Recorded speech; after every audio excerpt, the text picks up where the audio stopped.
It is episode number 2 of the Coach's Compass. It's your boy, Coach Coop, my boy Jay, and we're reporting back live all the way over here from Europe.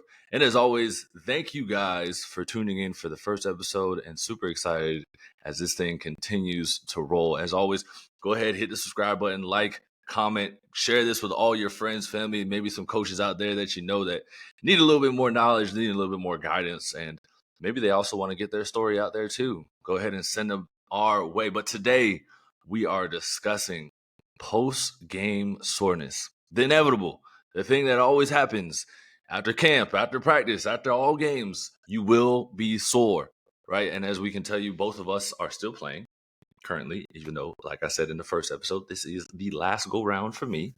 That post-game soreness hurts. It is one of a kind. It is something that you cannot prepare yourself for unless you are going out there and just crashing a car every single day and know what that feeling is like. So I don't know, for any of y'all out there that if you've never played American football, it sucks to have the post-game soreness. Now, games are fun and everything, but that post-game soreness is one of a kind. It's one of those that makes you feel like you can't even get up out of the bed, but you have to because you got a game the following week.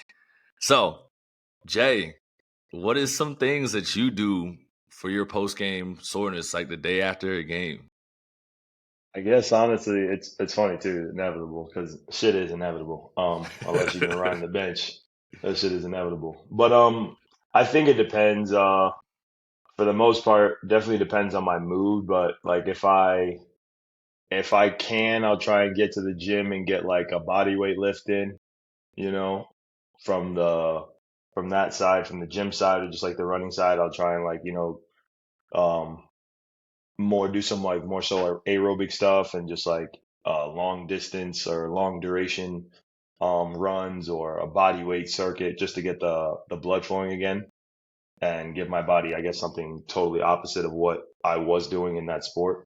Um, with regards to supplementation, I take like L-glutamine, which is which I've seen in research is very good for recovery. Um, and then, hydrating.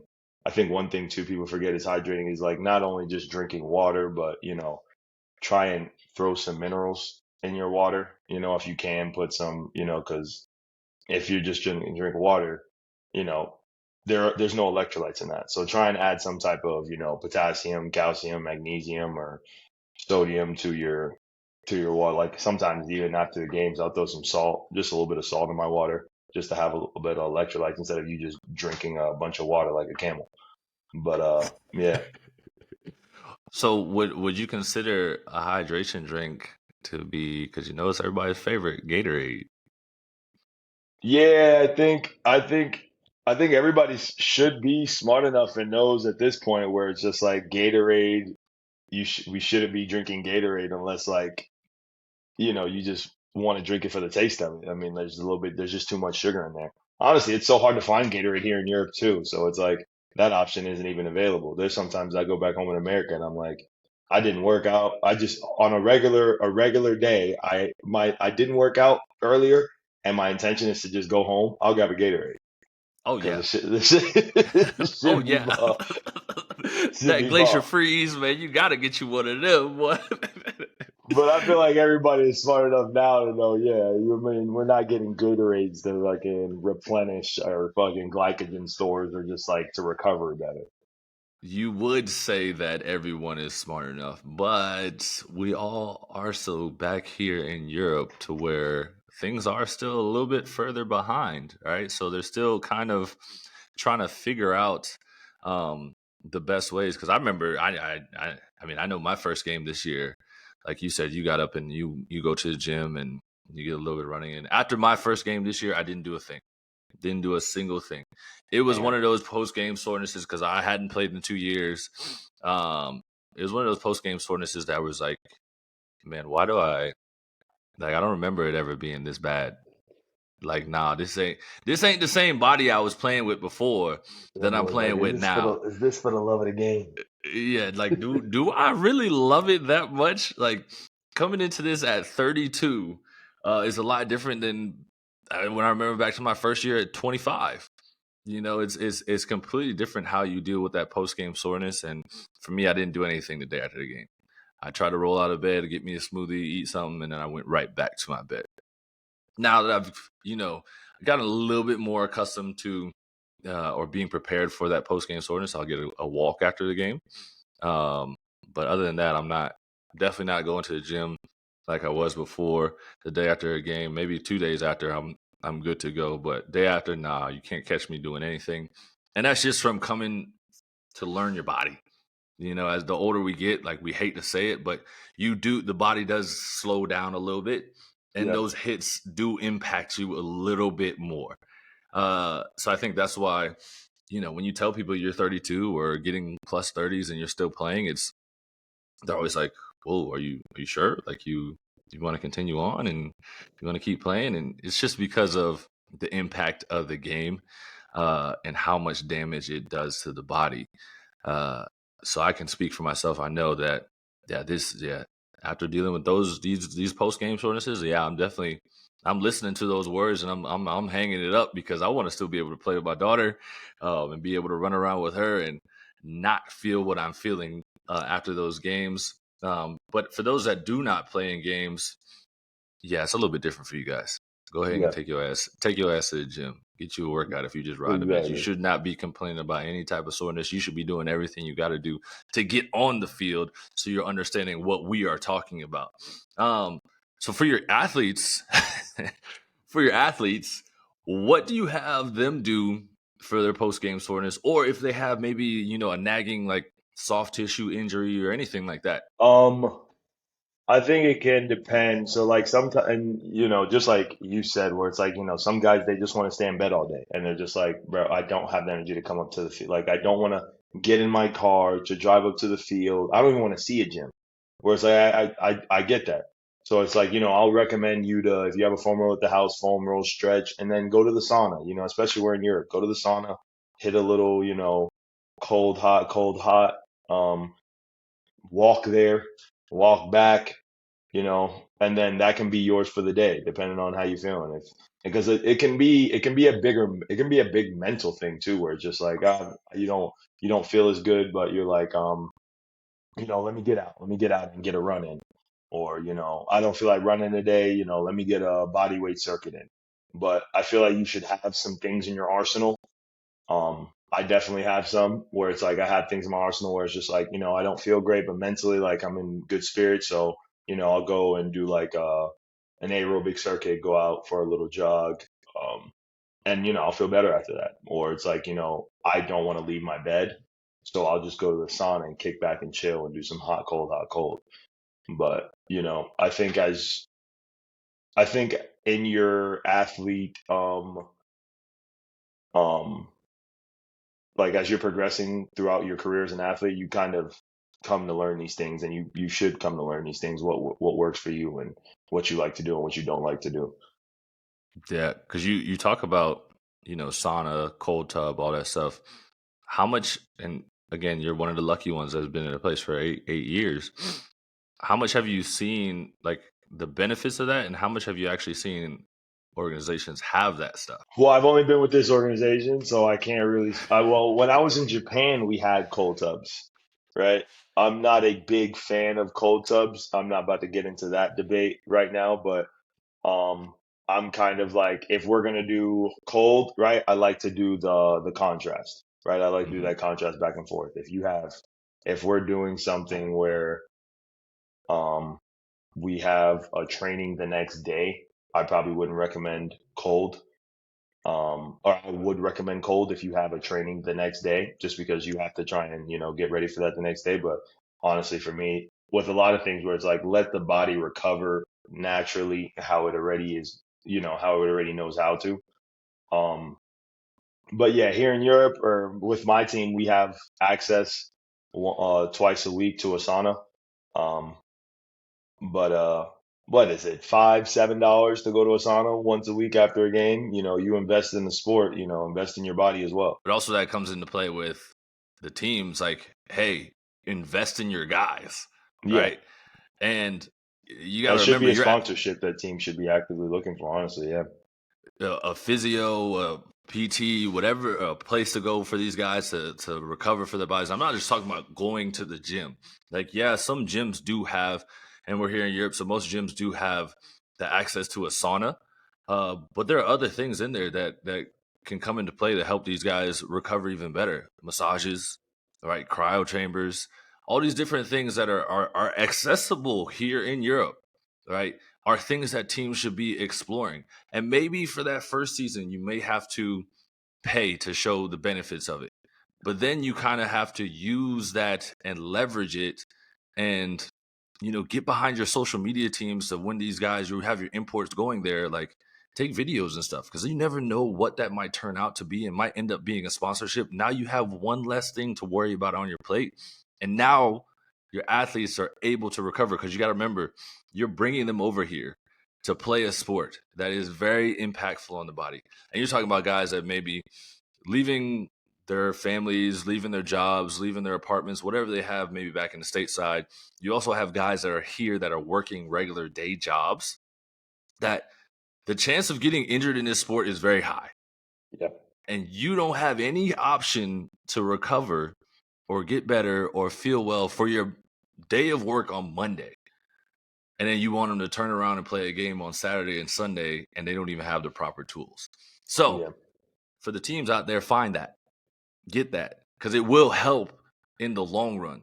Because now you also have those former imports and players talking about, the ability to recover and get treated. And now people want to come there instead of you having to continuously search, which also helps in the recruiting process.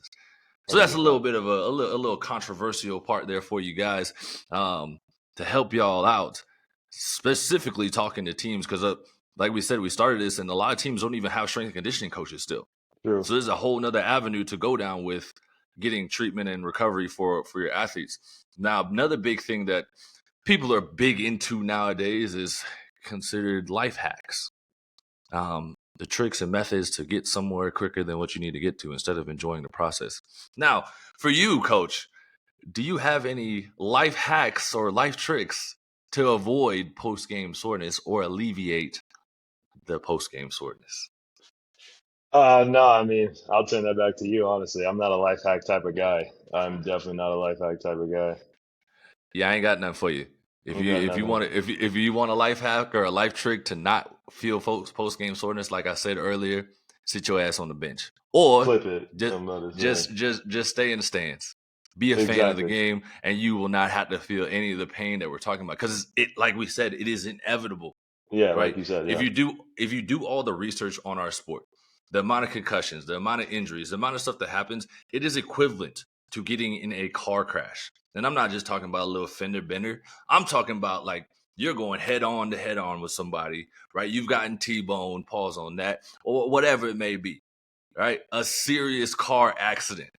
Like, you got to think about that. Like, yeah, I'm not trying to scare you guys away from playing the sport. I'm just going to be realistic that this sport is a very high impact sport, and the injuries and the post game soreness is bound to happen.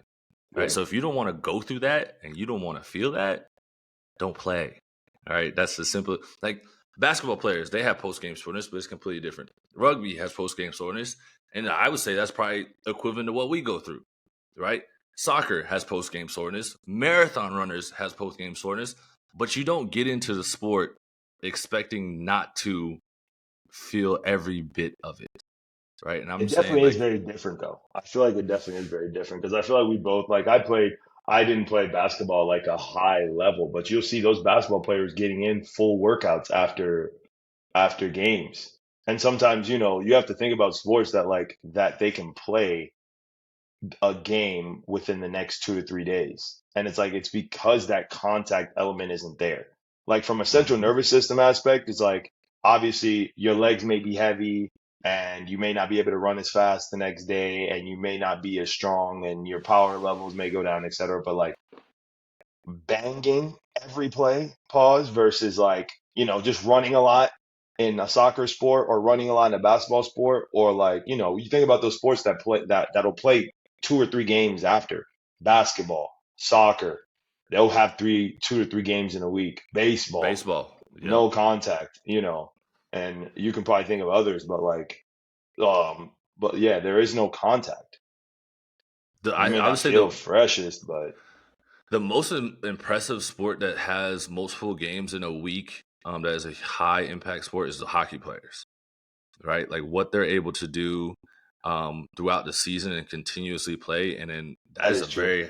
that is a very high impact sport. So like kudos to all the hockey players out there that are able to play multiple games in a week and still be out there and play at their highest level, right? And especially chasing around that little ass puck. Like I don't know how And they make that work. they rotate players, I feel like a lot. In American football, there is no like, all right, we're gonna play the second string quarterback this week and we don't do that. Nah, We you a rolling starter, with the you are a starter. starters. Exactly. Yeah, the only time you rotate is in practice on scout teams. That's about it. Ain't no rotation.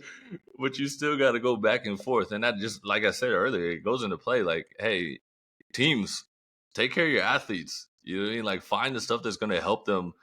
Be able to show up on Saturday the same way they were the first game, because it is a long season. Like for you guys in the ELF, you guys are playing what, 16 games? I think it's one, two, three. I think it's only 12. 12. But those Man, 15-minute quarters, boy. whole different thing, right? And then you got guys in the NFL that are playing 17 game seasons, right? At the college level, right? They're playing multiple Yep. games, right? That's a lot of time. But again, yes, we're only playing 12 over here, and in my season we got 10, unless you make the playoffs. But still, like some of these people don't have bye weeks. Bye weeks are crucial, right? That's a huge time to kind of like let your body recover and kind of get back to where you were at, and you'll never get back to 100% once the season starts. You know what I mean? That's kind of a Yep. hard time to try to get back to where you were at. But bye weeks are very crucial. But some people don't have bye weeks until week 7, week 8. You know what I mean? And by then you're kind of just trying to make it by. You know what I mean? So Yep. anything these teams can do to help your athletes recover, I would say do it now, and it will help you guys in the long run. But we did go to IG and we did ask some people what they did for their post game soreness. So I'm gonna That's read you some. guys off these answers, and some of them are a little bit wild, and I'm gonna say it now. I don't recommend all of them, right? I do not recommend all of them. I'm not gonna give out everybody's names, but there are some of them that I'm gonna have to tell some of these names because they were wild. So first, we got Motrin, magnesium, and electrolyte replacement drink. Highly recommend that. Like you said earlier, Love it. magnesium, you know what I mean? Motrin. If you don't have Motrin, that's like ibuprofen over here. And electrolyte replacement drink. And that's not saying to go drink Gatorade. Like you said earlier, stuff that is high in electrolytes. Well, you really Next gonna one be was bleeding red. next one was SARMs and alcohol. Oh boy. What is SARMs. Charms? So SARMs is, it's like the new version of steroids that like sometimes goes undetected if you're getting tested and stuff. I don't know much about it. I know it's become hugely popular in the States. Everybody knows what alcohol is. I'm not talking about the rubbing alcohol. I'm talking about what you're doing on Saturday nights, going out and drinking. Again, don't recommend all of these. And I don't recommend this one. Unless that's something that you enjoy, right? Do what you got to do. G-Tech Recovery Leg Sleeves.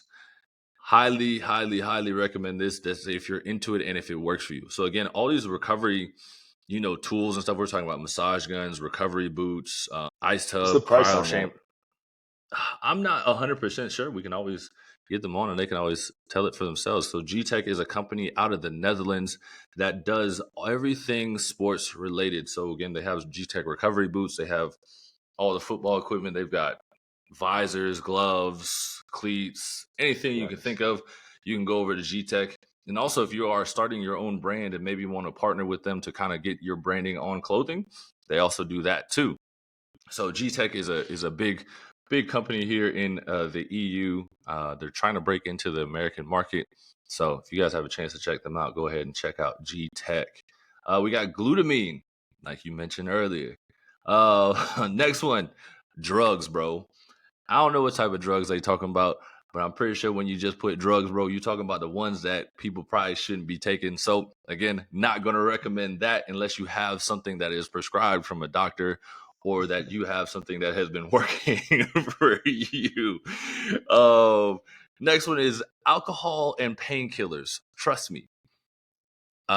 Do with that what you please, guys. I ain't saying I'm not saying trust me. They said trust them. Right? I ain't gonna give their name, but trust them. They Yeah, said alcohol and painkillers. All make right. sure you clarify that. Trust me, is not us. That leave that. Yeah, trust me is not on us.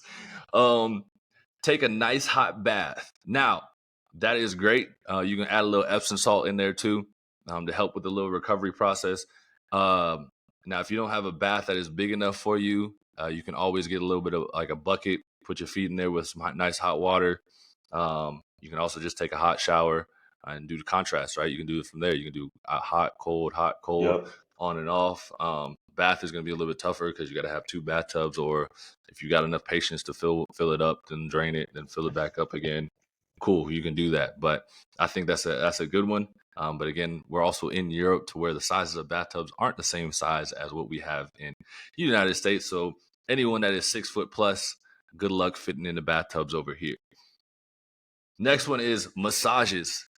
Highly recommend this. Just don't Deshaun Watson this. Get you a massage. It really will help. You got to get a deep tissue massage.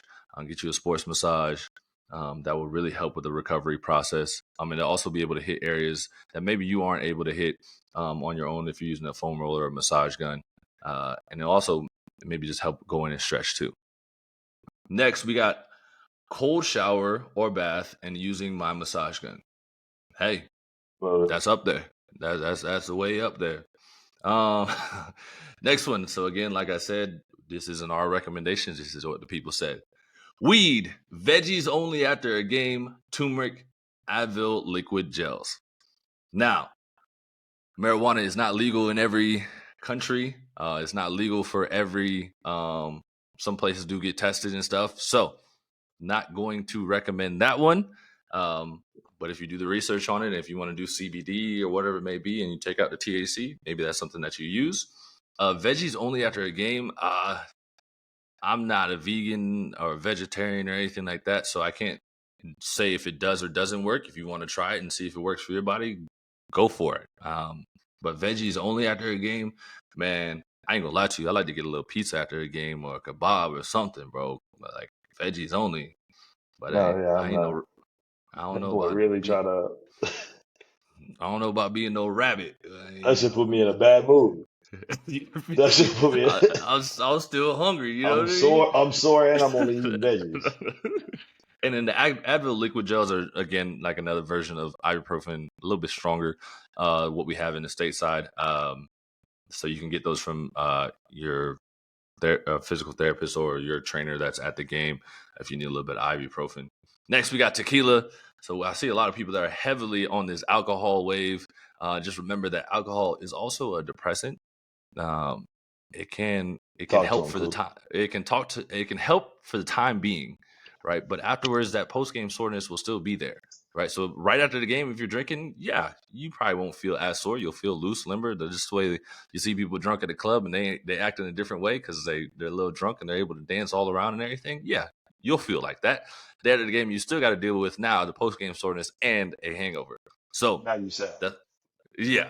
So if that's what you want to do, go for it. Next one, my boy Coach Matthews, up in Denmark, following his journey a long time. Obviously, he was there before I even got to Denmark. His answer was accepting that you're old and cold tub sauna combo. Trust me, bro. After that first game, I have fully accepted that I'm old. I've reached that point that I know that this game is now a young man sport. Before I used to, Tom Brady did it, LeBron's doing it, Kobe, like all these players that have made it past their 30s and they still playing. I forget that how much access they have to all this stuff to help their bodies recover and everything like that. We ain't got that, right? No. So yes, I am fully accepting that. But the cold tub sauna combo, like you said earlier, great combo to use. Next, we got glutamine, BCAAs, extra protein, water and salt, contrast bath. and then welcome to old age. You guys are really killing me with this old age thing. I got plus 30. Now everybody's saying you're old. I was like, shoot, 30s is like the prime, bro. I thought it was good. Nah, I know. I feel it. Cryo chamber is the next one. Something that you haven't tried yourself. So I know you said, you had a little, you're not going to get into the debate about the cold bath. But for me personally, I like cryo chamber. So cryo chamber is only 3 minutes long, right? Your head's out of it. You got gloves on, socks on, keep your drawers on.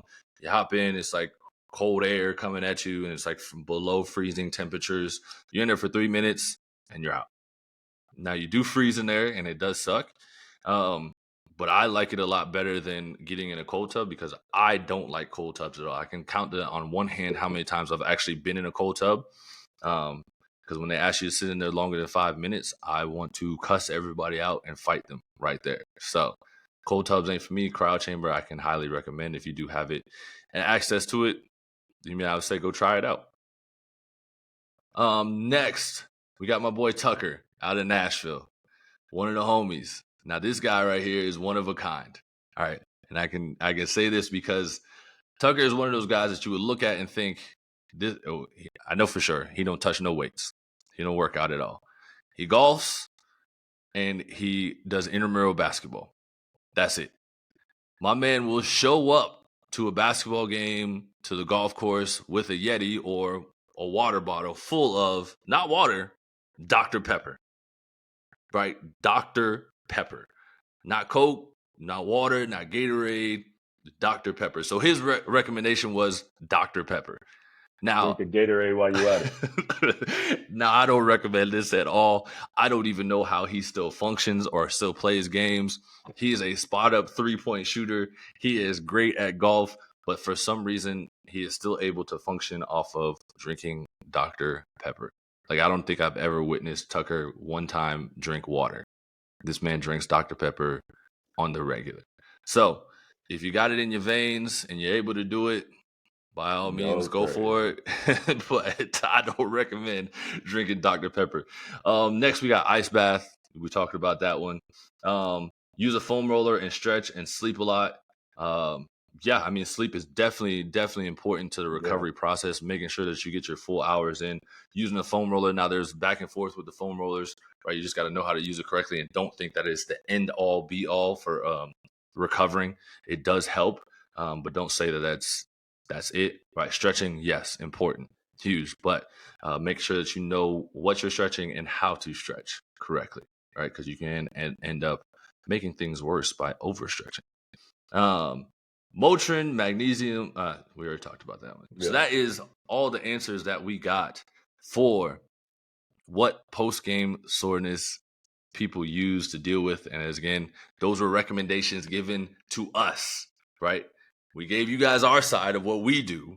We showed you guys what other people do. And again, we don't say follow everything that they say. Find out what works for your body. Find out as you go through your athletic career what works best for you. And I'm telling you, it will help you in the long run, because when you get to 30 plus and you're still trying to play games and that post-game soreness hits you, it hits you like a brick wall, right? So that is episode number 2, discussing a little bit of post-game soreness. And again, subscribe, like, comment, and we can't wait to drop episode number 3 for y'all.